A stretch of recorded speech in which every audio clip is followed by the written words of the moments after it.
All right. Once again, my name is Karima B. Parton. I am the Associate Director of the Cinematters New York Social Justice Film Festival, which presents impactful films that engage the community toward a more democratic, inclusive, and just society. This evening, we are so excited to have a conversation around the New York City premiere of Nevertheless, directed by Sarah Moshman. It's a documentary taking a look behind the headlines of the Me Too and Time's Up movements. Nevertheless follows the intimate stories of 7 individuals who have experienced sexual harassment in the workplace or in a school context. We're so excited and grateful to our partners with the New Republic. And also this conversation is co-presented by Film Fatales. Leah Meyerhoff, the founder of Film Fatales, is here with us this evening, and she's going to tell you more about her wonderful organization. Leah? Thanks, Karima. Great to see you as always. I am Leah Meyerhoff, founder of Film Fatales, a nonprofit arts organization that advocates for parity in the film and television industry and supports a membership community of a little over 1,000 women, transgender, and non-binary feature film and television directors around the world, including Sarah Moshman, the director of today's film, Nevertheless. So it was an honor to curate this panel discussion and co-present this event with Cinematters as part of our weekly speaker series. Thank you all so much for being here in community and participating in the ongoing movement towards social justice. Especially in these dark and turbulent times, it is wonderful to share space with all of you. Nevertheless, we persist. Back to you, Karima. Awesome. Thank you, Leah. And now we're going to have Cheryl Parker go into our intros of our wonderful speakers this evening. Cheryl? Hi. Before we introduce our speakers for today, I have just a couple of logistics to share with you. First of all, during these tough times, we are relying on the support of our community more than ever before to keep our virtual programming strong and keep us connected to one another. Please consider making a donation to the JCC so we can remain a thriving hub for resources, connections, and community for years to come. To donate, please text the word community to 56512. And if during the course of this session you have questions for the panelists, please put them in the chat box. And if your question is selected, somebody from the festival team will contact you and will unmute your mic so that you can ask your question live. And now for our fabulous panel of speakers. Director Sarah Moshman, April Rain, creator of the hashtag #OscarsSoWhite, Melissa Goodman, Director of Advocacy and Legal Director at the ACLU of Southern California, Paola Mendoza, filmmaker and co-founder of the Women's March. And this session will be moderated by Melissa Gira Grant, staff writer at the New Republic. Welcome to all of you. Thank you so much to Cinematters and also to Film Fatales for making this happen. I got to watch the film today and I feel like it was a great antidote to a lot of the anxiety that has just been free floating in our lives for the last, 4 years, 24 hours, 2 weeks. And I think in this moment of sort of thinking about the role of social movements to create change within our often flawed legal system, it raised a lot of really important questions for me. The first one, though, I'm most curious about, this is for Sarah, how you chose the subjects in the film. I know some of them had been public before, but maybe some hadn't. And there's also such a range of experiences that are reflected. So I'd love to hear a little bit about how you chose to highlight the kinds of workers that you did. Yeah, well, hello, everyone. Thank you so much for being here today and taking part in this discussion. I'm just so honored to share space with my fellow panelists and to Film Fatales and Cinematters for hosting this event. This journey to make Nevertheless has been a few years in the making. I started this in 2017, literally the day before the Weinstein story broke in October 2017. Somehow there was just so much going on in our country surrounding sexual harassment. And of course, that was quite the reckoning. And then Me Too was soon to follow. What I started to notice is that all of the headlines seemed to focus around, oh, how the mighty have fallen. And these like splashy headlines and lawsuits. And there was so much focus on A-list white celebrity actresses. And I wondered, what about the real men and women who are experiencing sexual harassment, sexual assault, whose stories aren't being told, and who these articles and interviews are really not centered around their experiences and how these behaviors can impact their entire career, their entire lives in some ways. And I just felt like so many stories were being ignored. So I got to work, didn't really know what I was making, to be completely honest. I just wanted to start to pick up the camera and ask questions. And that's what I think any filmmaker does when they have this itch to tell a story. And so I started interviewing experts at first, employment attorneys, human resource representatives, anybody that really had a strong opinion about how we got here as a country and where we're hopefully going. And then once I understood a little bit more about what I was trying to say, I started to look for those individual stories, which I call portraits. There's really like 7 portraits in the film.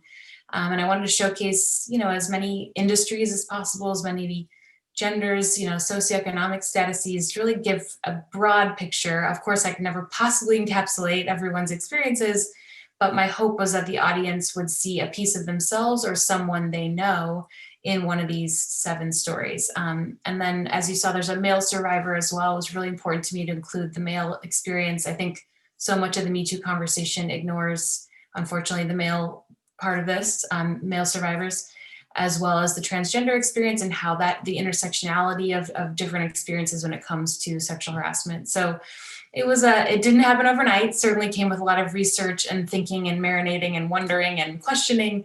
But really the film is that culmination of the experts as well as the individuals, and really wanting to take a different look. There's so many wonderful films that have come out since Me Too has unfolded about these, big industry reckonings like music and tech and film. And those are all great, important pieces of work. But I really wanted to be different in the way that, why don't we talk about how we got here in the first place and really unpack the social issues behind this behavior and talk about how we can hopefully come together to do something about it from here. Does anyone else on the panel have any thoughts about the subjects or a particular story that really spoke to them?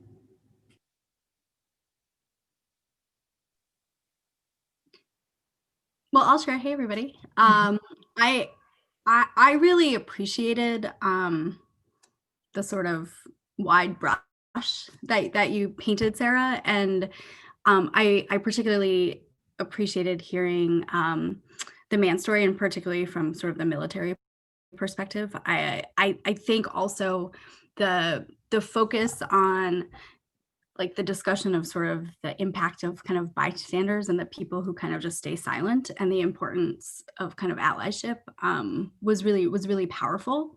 And I think you did an impressive job of kind of drawing the threads between different experiences. And I liked, as we try to focus on our work and, sometimes gets lost, like I liked that it wasn't sort of like the flashier stories. It wasn't all kind of like, rich women or, white women. There was, trans folks. This is like an experience that, has a disproportionate effect on Black and brown women and gender nonconforming people. And I think you really did a good job highlighting that. Thank you. I think one of the stories that inspired like maybe the most questions for me was the Ford plant worker.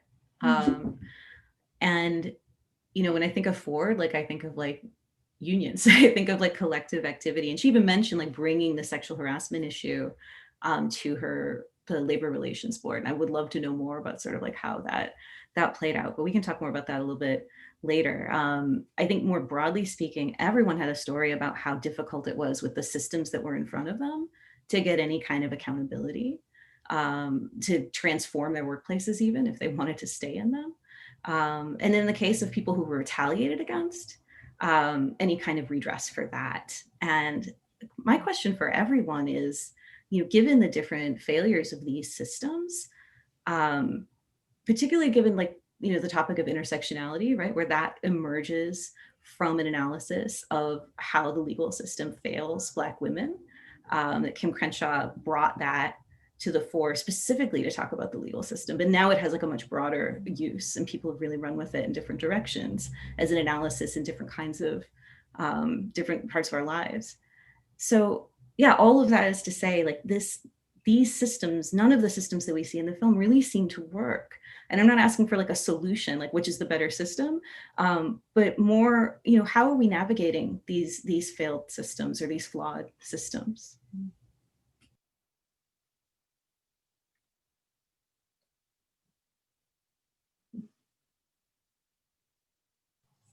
Well, I'll jump in on that in a very broad fashion. I think, you know, we are currently navigating through a broken system right now. Our democracy is on the verge of breaking. It has been since the inception of this country, and we are currently living through a very unique breaking point for our lifetimes. And we are seeing how that broken system affects different people based off of gender, based off of sexual orientation, based off of race, based off of ethnicity. There is no way in which I think we navigate broken systems by ourselves getting broken by them in many ways. And ultimately, in the positive outlook on that is surviving through those broken systems before they completely break us. So I think what is unique with regards to filmmaking is that what we are able to do, and as storytellers, is we are able to show those broken systems via stories to hopefully have our audiences be more compassionate, and have our audiences, in the best of moments, their compassion moves them to action. And in the not so best of moments, though still important, that compassion, that understanding leads them possibly to view another broken system in a hopefully more enlightened way. I think part of the issue is the power structure, right? That things aren't going to change until the people who are in charge want them to. And that is regardless of industry, tech, entertainment, education, politics, you name it, right? And so that's why it's so important that we ask those difficult questions. You know, there have been various hashtags, you know, show us your writer's room, you know, and so if you're writing about something, but you have no cultural context about that thing because you've never experienced it and maybe you don't even know anyone who has, how can you do that? You know, same way, you know, when we talk about the legal system, I don't even call it the justice system anymore because we very rarely see justice and even query what justice looks like in this day and time. But, you know, we started a campaign, a grassroots campaign to get a Black woman on the Supreme Court. That campaign was called She Will Rise, and it continues today. And this was started before we lost Justice Ginsburg. You know, and then we got Amy Coney Barrett, and she is exactly who we thought she would be, you know, which isn't helpful because what we need on the court is empathy and compassion. And personally, I don't think that she espouses either one of those ideals, you know. And so when we look at the court system, we ask so many times in ignorance, why didn't she report? Why didn't she come forward? Well, you know, something that Drew Dixon said in the documentary On the Record when she was talking about how she had been assaulted by, you know, hip hop mogul Russell Simmons was, you know, I'm sorry, I want to make sure I'm clear. I'm not sure that Drew said it, but someone in the documentary said it, you know, you tell your story to the police, right? And you're already broken. You're physically and emotionally broken. And then you have to get on the stand, assuming it gets that far, assuming that there is an arrest, and you have to tell that story again, and you have to live in that. And so the violence is perpetrated against you yet again. And you are the one who has to tell the intimate, grimy, violent details. And so you come off almost as the bad guy, right? As opposed to the survivor, because you have to say what he or she did to you, as opposed to making that person stand up and be accountable for their wrongs. And so when we talk about the structure, the system in which we all are attempting to operate, there can be no change until we have people in the legal system, people, you know, at the upper echelons of tech, you know, people in HR. So when you make those complaints, if they don't fall on deaf ears, I'm not sure that we can move forward, unfortunately. Absolutely, I completely agree, April. And the story in the film about the 911 dispatcher, Patricia Brooks, really exemplified that. She often talked about how the retaliation was far worse than the act itself. She was groped by her supervisor while on a 911 call. And she said, "I'm a tough woman, I can handle it." It wasn't that, it was everything that came after, and how her coworkers, who she thought of as family, that she had worked with for 10 years, suddenly turned against her. And she had to fight through the court system, and of course did not win. So yeah, absolutely. I think when people say, "Why don't you just speak up?" or the film also, by the way, is not a commercial for speaking up. That's not accurate to most people's experiences. So it's really about, here are all the factors at play, and we need to be more compassionate for victims and survivors, because it's not easy to speak up, aside from the economic livelihood part, but the emotional trauma that you have to relive. So totally agree. Yeah. I'll even say, putting a finer point on it, as someone who's worked with people trying to shepherd them through that process as like an ACLU lawyer, I am very explicit with people, whether it's an advocacy project or someone contemplating a legal case, that sadly, the way we are, based on what Paola and April and everyone is saying about like the power structures and what the legal system can actually offer you, you should go into it not expecting true retribution, justice, or settling like what you need on some level. It only works if you are kind of invested in being trampled yourself in the process, but like what comes out of it is something that might make a difference for people coming after you. And I kind of have very explicit talks with people about that, because I don't want that to be the reality of, our quote unquote justice system. But I think that is the reality for survivors or nearly anyone else trying to seek justice. And it's sometimes that talk means people say, "You know what, never mind." But I think the reality is you have to be in it to know that it's sort of longer term change that we're all working together on, between the legal system and the culture change. I think you muted for a sec, Melissa. Oh, I'm sorry. I think I was done. I don't know when I muted. My computer does that sometimes. Sorry, everyone. It's all right. It was a really good response. Does anyone have anything to add? Sorry, I thought I heard somebody. No? Okay. The part of this about, sort of navigating these systems, which I even sometimes hesitate to refer to as broken, right? Because I feel like in some cases they were designed not to work for us. They were designed to preserve the power and relative impunity of the people who already have power. And so there's been so many different ways that, the Me Too movement hasn't just like exclusively focused on the legal system as the means by which to get justice. And I think the thing that made me feel like it had the biggest chance to sort of make an impact is that it wasn't just about the one survivor telling her story, right? It was about the power of the collective. And that was something that I would love to talk a little bit more about. There are some people in the film who are of the 7 who we have these main portraits of their experiences, who said, "This isn't about me, right? This is who comes after me." Or, "I know there's other people who are afraid to speak out, and I'm doing this to sort of help them do that." And where that led me to just kind of question the entire way that I think about sexual harassment and what to do about it is, maybe this is only a collective, can be solved on the collective level. Maybe going case by case by case only gets us so far. And so the question we should be asking is, how do we create spaces for people to build that power together to challenge this and not have survivors have to do it in isolation?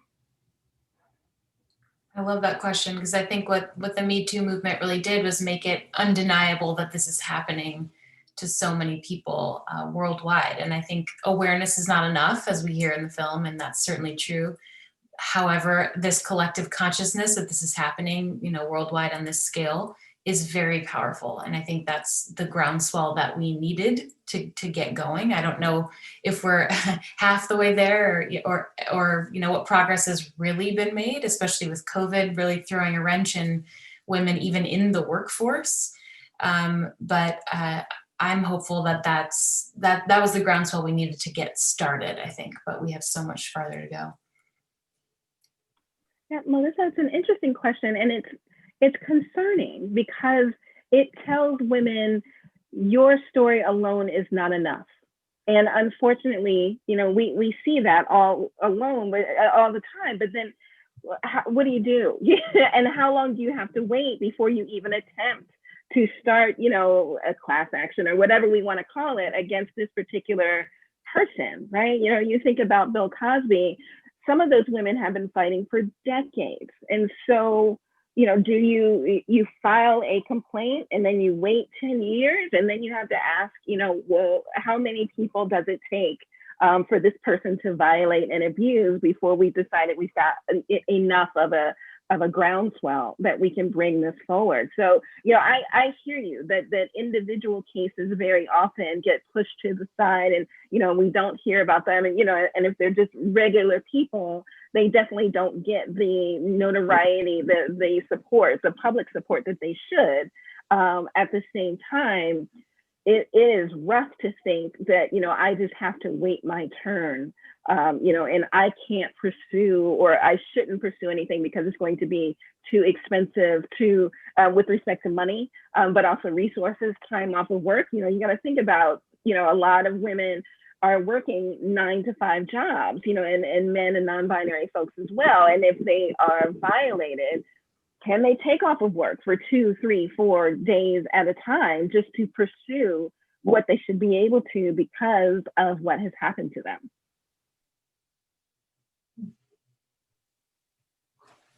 That idea that what April was just saying, it made me remember like a dream idea I always had, that I was like, we can't do this at the ACLU, but I want someone to figure out, like, some idea of having some like collective funds to actually support. I mean, I think some people do this, but like on a really mass scale, having collective funds to support people who decide they want to actually try to like fix their workplace situation. It's nearly impossible as an economic matter for the vast majority of people who find themselves in this situation.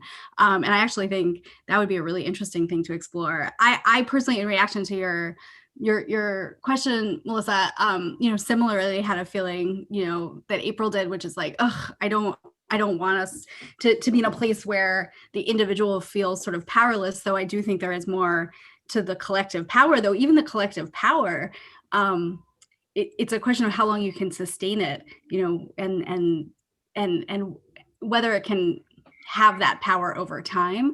I'm a big fan. Maybe it's because before all this, I was a sex ed advocate.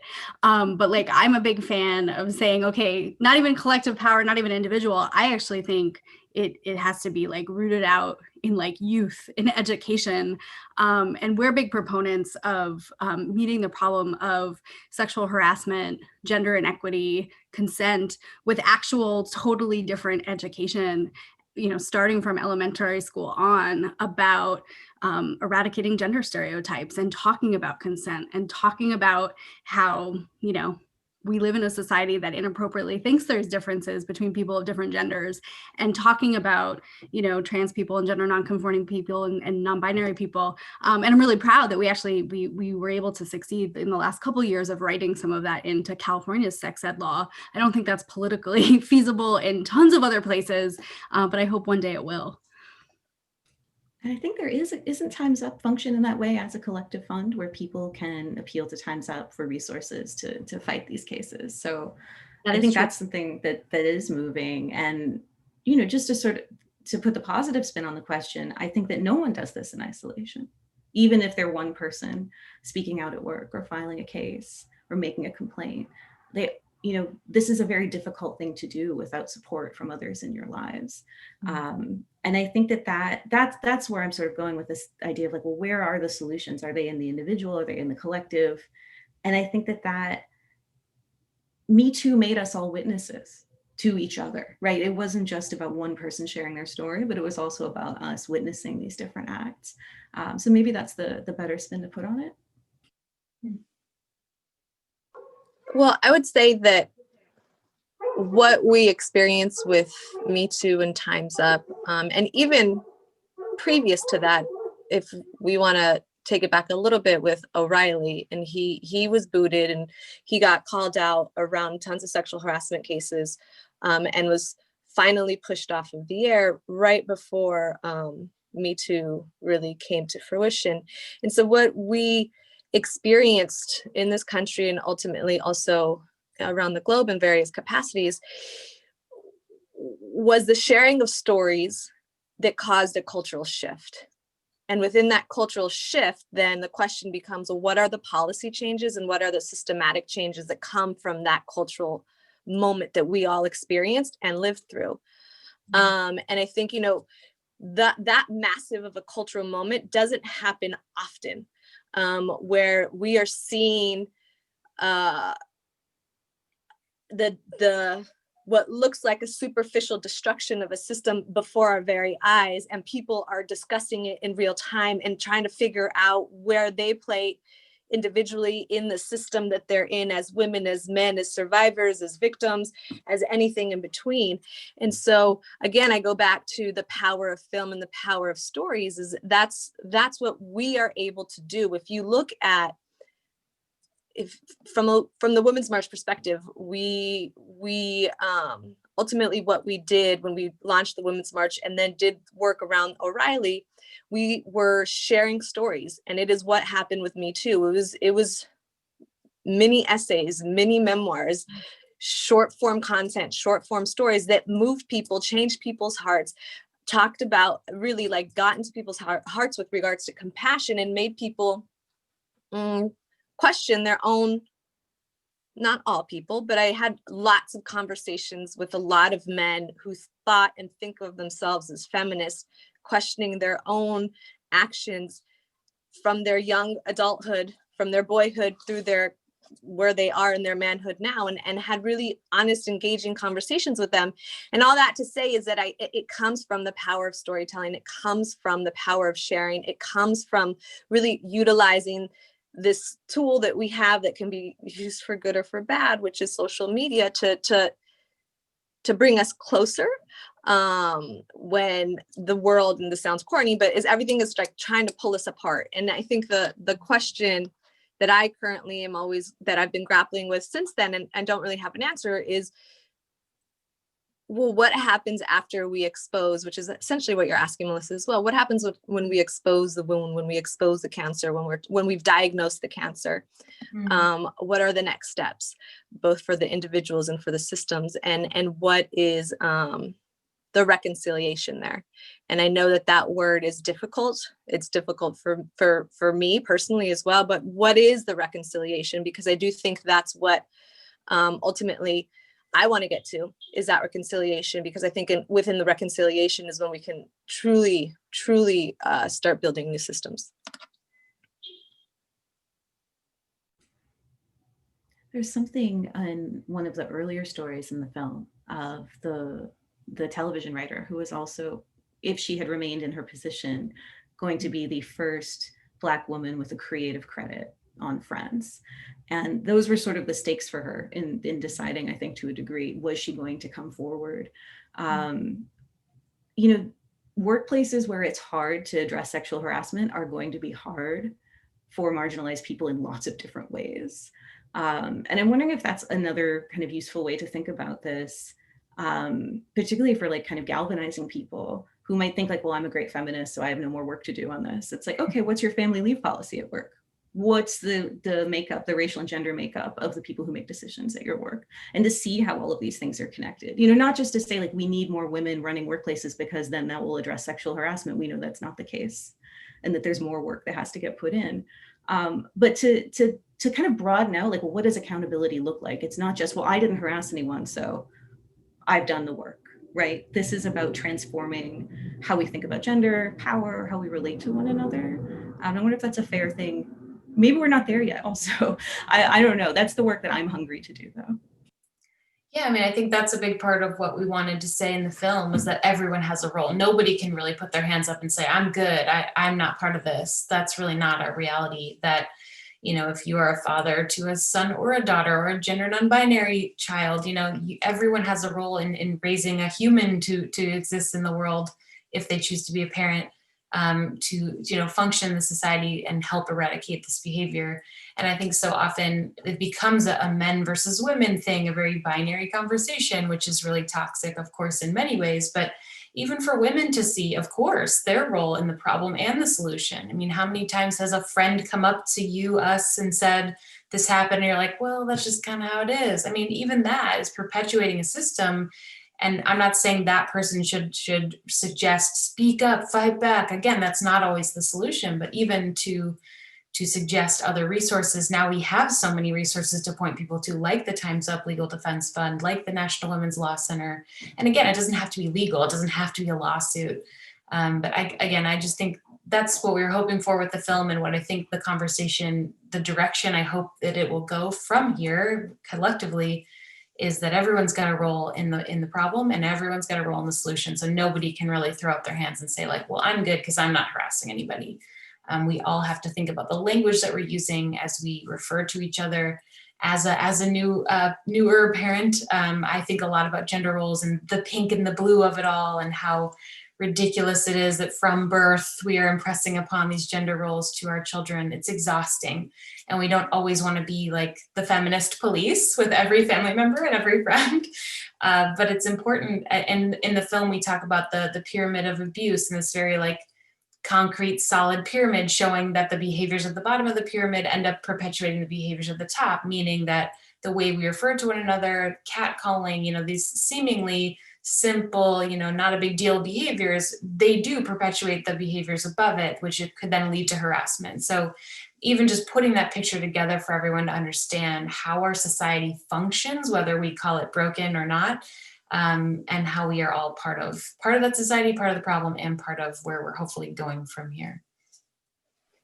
Sarah mentioned children, and Melissa Goodman, mentioned education, and it has to start so early. I think about the way that we teach our kids, from a very young age, stranger danger. You don't know that person, don't go near them, have agency, even though we may not use those words. And yet at the same time, every holiday, go give Aunt so-and-so a kiss, go sit on Uncle so-and-so's lap. And we don't even realize that we're perpetuating that as parents, because, I don't live close to my family members. And so my kids who are much older now, we go see, a big family member or family reunion or something like that. And it's like, my kids haven't seen that person in maybe a year, And so if we're telling me, if I am preaching to my daughter and my son, that they need to have agency over their bodies, that they need to be thinking about consent, and, and I'm teaching stranger danger, but on the other hand, I'm forcing them to have a physical interaction with someone, I'm doing it wrong, right? And that it starts so early, and we know that so much abuse against children happens by someone that they know. And so, I'm not blaming parents. I'm just saying that we need to take a more proactive thought process when we're teaching our children, when we're helping them to grow. And then absolutely, Melissa, as we go through, back when dinosaurs roamed the earth and I was in primary school, we did sex ed, it was worthless, but there's something to be said for at least having those conversations. And absolutely, they need to be different than they were before. We need to be talking about, putting all your goodies online, on Snapchat, because the internet is forever, and you may actually want to get a job or get into college, and people are going to be scrubbing, looking to see if some of your naughty bits are out there somewhere. But at the same time, we need to be talking to men, women, non-binary, gender non-conforming folks from a very young age about informed and intentional and continuous consent, and what that means. Just because I kiss you doesn't mean I want you to fondle me, and so on and so on and so on. And so I want to believe that if people knew better, they would act better. And that, I think that's the goal, to educate from a younger age so that people understand the violence that abuse can cause, not just physically, but also emotionally, and that those scars can stay with someone forever.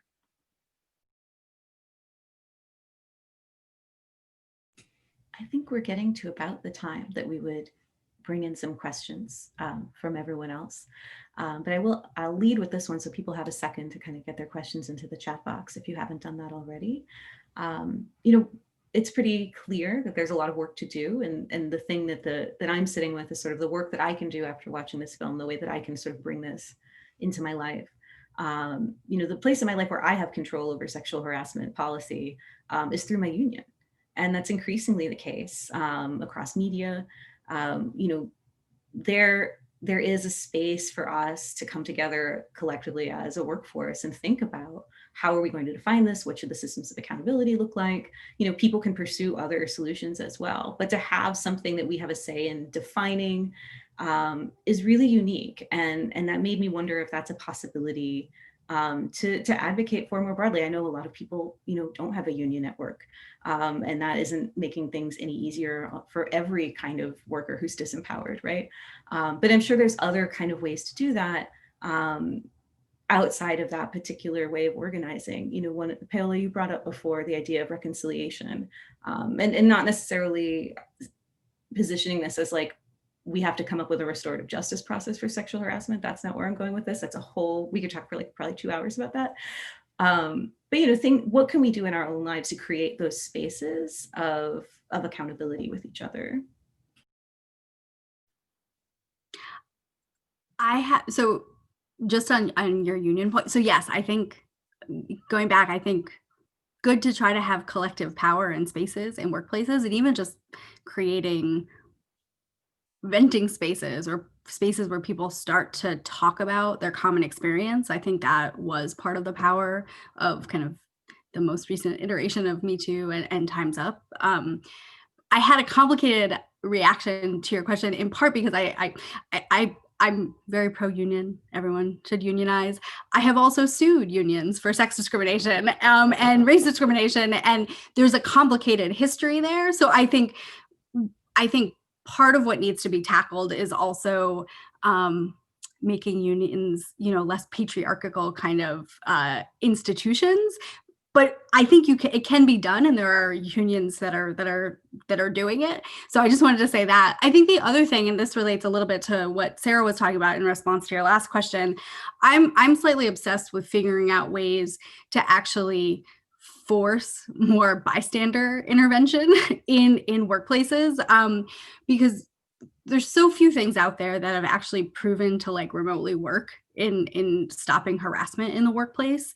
And one of those few things is when you actually have a culture where the bystanders who are the allies, the men watching the sexual harassment of the woman or the non-binary person actually is like, yo, that's not cool, or something like that. I think we have to explore, and this is a subject, in the film, like, I think we have to explore how we make that real. Some of it is like training and giving people the tools. Some of it might be like, should you start to get should people be evaluated on how much they sort of speak out? And this is not, just for sexual harassment. This is all forms of harassment and discrimination that you see in the workplace. Should we start moving to a culture where you're expected to do that, as opposed to that being a really scary thing? And there's consequences if you don't. I think that would be really interesting to just explore. But those are my two big reactions to what you said. And that's a totally fair point on the kind of internalized sexism and patriarchal structure of a lot of unions. And I'm wondering if this is also a moment to sort of like, let the rubber meet the road. If you really are about collective power, then challenging sexual harassment in the workplace is a necessary part of that.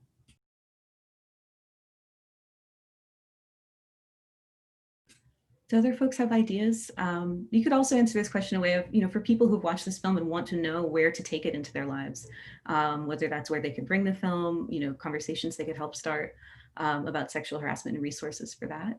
That would be a great thing to mention. Yeah, so we're distributing Nevertheless specifically into schools, organizations, workplaces, corporations all over the world. We're being very intentional with the film. It's really meant to be a film-based program, a film-based curriculum. So you're not going to find it anywhere really online anytime soon. We have a full discussion guide that goes with the film with a glossary of terms, questions, activities. You can isolate clips from the film and focus on those stories that are pertinent to your organization. And so throughout 2020, obviously COVID threw a wrench in our distribution plans, but it was a really unexpected blessing to have this virtual world and be able to share the film like this.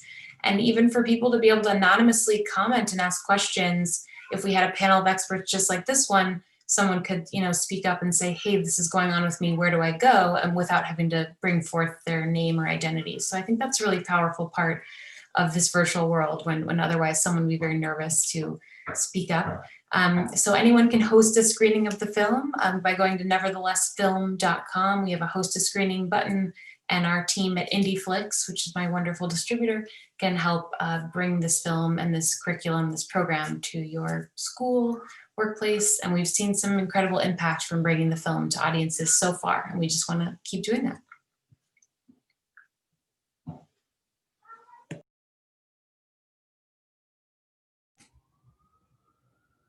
Well, if no one else has anything to add, I want to thank everyone for this conversation. We've gone in a lot of deep directions. The film has definitely provoked that. And I think it's also given us, multiple ways to think about what we have power over in our own lives when it comes to shifting these power relationships that make sexual harassment so a gigantic problem that actually probably isn't that gigantic if we go down to the root of it, right? This is about our most basic ways of relating to one another and the power structures that have enabled something that's oppressive.